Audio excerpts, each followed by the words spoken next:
Welcome everyone to another Fantasy Goodfellas video where Richard and I talk about the top 30 wide receiver rankings for week 1. Richard, you ready?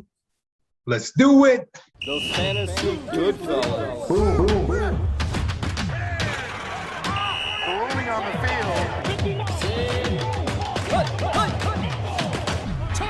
The Fantasy Goodfellas. Before we get started, let me explain what you should expect in this video. Richard's going to give his rankings while I show you the stats that either is going to support or contradict Richard's rankings. And hopefully it gets a little heated. All right, Richard, line them up. And number 1, we have Cooper Kupp, who will be home against Buffalo. What can you say about Cooper Kupp? He was unbelievable last year. I can't rank him anything less than 1. And number 2, we have Jamar Chase, who will be home against Pittsburgh. With Jamar Chase and Justin Jefferson, potato, right? What you like. But I right now, I'm just giving Burrow the edge here. And number 3, we have Justin Jefferson, who will be home against Green Bay. Justin Jefferson was awesome last year. That Green Bay secondary might not be so bad. So we'll see, and that's probably why I have him at 3. And number 4, Devonta Adams, who will be at the LA Chargers in what I think will be a shootout. The only question is, what kind of chemistry is he going to have with Derek Carr? I think they're going to be fine. They played together in college.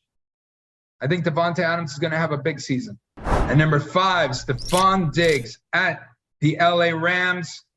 Stefon Diggs has arguably the best quarterback in football, the best quarterback in fantasy.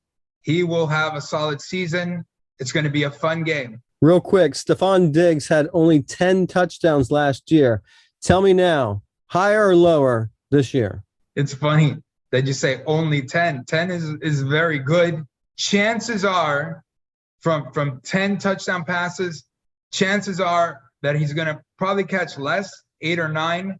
So I will do that. I'm going to say 8 or 9 touchdowns with more yardage than last year. And number 6, we have Mike Evans at Dallas. Chris Godwin's coming back from injury. Mike Evans, you have ranked high. What's going on with Tampa? What can we count on? Tampa's going to be fine as long as Tom Brady's healthy, as long as he's playing at an elite level. I don't see why he wouldn't.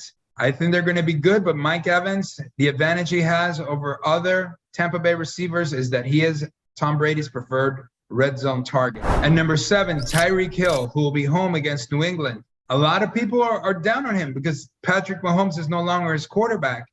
And I get it, right? There is a little bit of a loss in value there, but people are overestimating how much value he's going to lose. He might actually get more receptions and be used more in this Mike McDaniel offense because there's no Travis Kelce here. And number 8, Deebo Samuel at Chicago.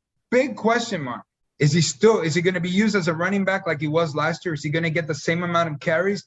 And secondly, Trey Lance. Is Trey Lance any good? We don't know yet. And number 9, CeeDee Lamb, who will be home against Tampa Bay. Do you think losing Amari Cooper allows the defenses to stack up against CeeDee Lamb, making him a fantasy bust? Well, we'll see. We have, Tolbert, the rookie. Gallup should be healthy. Maybe not by week 1, but by week 2 or 3. You have Dalton Schultz. So I don't think it's going to be that easy. I think CeeDee Lamb is going to be fine. And number 10, T. Higgins, who will be home against Pittsburgh. I love T. Higgins. I think he's being undervalued in a lot of places. I've been able to get him very late in a lot of drafts. I think he's going to put up huge numbers. If you look at his numbers, I think from the second half of the season, they were very similar, if not better, than Jamar Chase's numbers. I'm not saying Jamar Chase isn't going to put up big numbers, but I think there's a place for T. Higgins, and he's going to have a great season. At 11, Keenan Allen, who will be home against Las Vegas. Again, I think this is going to be a shootout. Keenan Allen, wide receiver number 1 for the amazing Justin Herbert. And number 12, Marquise Brown, who will be home against that very vulnerable Kansas City defense. Now, Marquise Brown was able to make huge plays with Lamar Jackson. I think he's going to have more potential with Kyler Murray. And number 13, Michael Pittman at Houston. This is everybody's favorite breakout pick.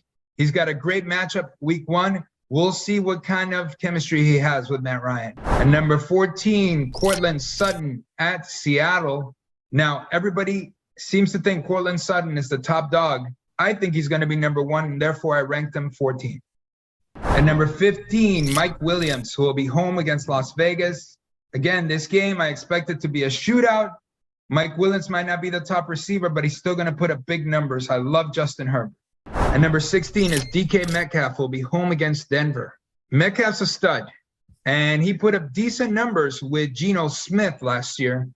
But Metcalf is a stud that can turn a 5-yard reception to an 80-yard touchdown. Maybe we'll see some of that this year. And number 17, A.J. Brown at Detroit. I have my doubts about A.J. Brown because I have my doubts about Jalen Hurts as a passer. For now, because A.J. Brown is such a stud, he's in my top 20, but I expect that trend to go down. And number 18, Terry McLaurin, who will be home against Jacksonville. Great matchup. Terry McLaurin's a stud. How is Carson Wentz going to do in that offense? That is the question mark. And number 19, DJ Moore, who will be home against Cleveland. Here's the thing with DJ Moore. His quarterback is going to be Baker Mayfield. Let me tell you, Baker Mayfield is not much of an improvement over Sam Darnold. A lot of people are loving buying into DJ Moore. I don't think DJ Moore, he's a great receiver, and he'll put up decent numbers, but Baker Mayfield's not the answer, and it's not really going to help. And number 20, Deontay Johnson at Cincinnati. Deontay Johnson, stud receiver. The question mark is, is it going to be Trubisky, Pickens, whoever's quarterback is? Are they going to look for him as much as Ben Roethlisberger did? My guess is yes. And number 21, Jalen Waddle, home against New England. That Mike McDaniel offense is going to be dynamite, and it's going to open up windows. We know what Jalen Waddle can do. Tyreek Hill is going to open up space for Jalen Waddle. So, yes, I don't think he's going to put up the numbers that Tyreek Hill will, but there is room for Jalen Waddle. And number 22, Gabriel Davis at the LA Rams. The number 2 for the Buffalo Bills. The number 2 for Josh Allen. There's definitely room for Gabriel Davis. And number 23, Brandon Cooks, who will be home against Indianapolis. Brandon Cooks put up great numbers on a terrible team with terrible quarterback play last year. I expect that quarterback play to be terrible again this year. But Brandon Cooks can overcome that because he's a stud. And fingers crossed that he get traded, right? And number 24, Jerry Jeudy at Seattle. Good matchup for Jerry Jeudy. The question is, Jerry Jeudy, Courtland Sutton. We will see who Russell Wilson's guy is going to be. With the addition of Russell Wilson, Jerry Jeudy should definitely improve upon last season, right? Absolutely. His numbers will be better than last season, and they could be drastically better if he ends up being the number 1. At number 25, we have Allen Robinson, who will be home against Buffalo. Allen Robinson's coming in to be the Rams' number 2 guy. Last year, he was a little shaky. At 26, we have Alan Lazard at Minnesota. We're rolling the dice with Alan Lazard this week because we don't know who Green Bay's number 1 is. We think it's going to be Lazard, and if it is, he'll put up enough points to be in the top 30. And number 27, we have Adam Thielen, home against Green Bay. Now, Thielen is a touchdown-dependent receiver, steady possession guy. We know Kirk Cousins likes to throw the ball. We think there's room for Adam Thielen, even though there's also a low floor. And number 28, Juju Smith-Schuster, who will be at Arizona. Is Juju going to be the number 1 guy with Kansas City? That is the mystery. If he is, he'll climb up these charts. If he's not, obviously he'll tumble. What's going on? I see some rankings, he's not even in the top 30. He went from Pittsburgh and a declining Roethlisberger to one of the best quarterbacks. Why can't he move up, and why has nobody have any faith in him?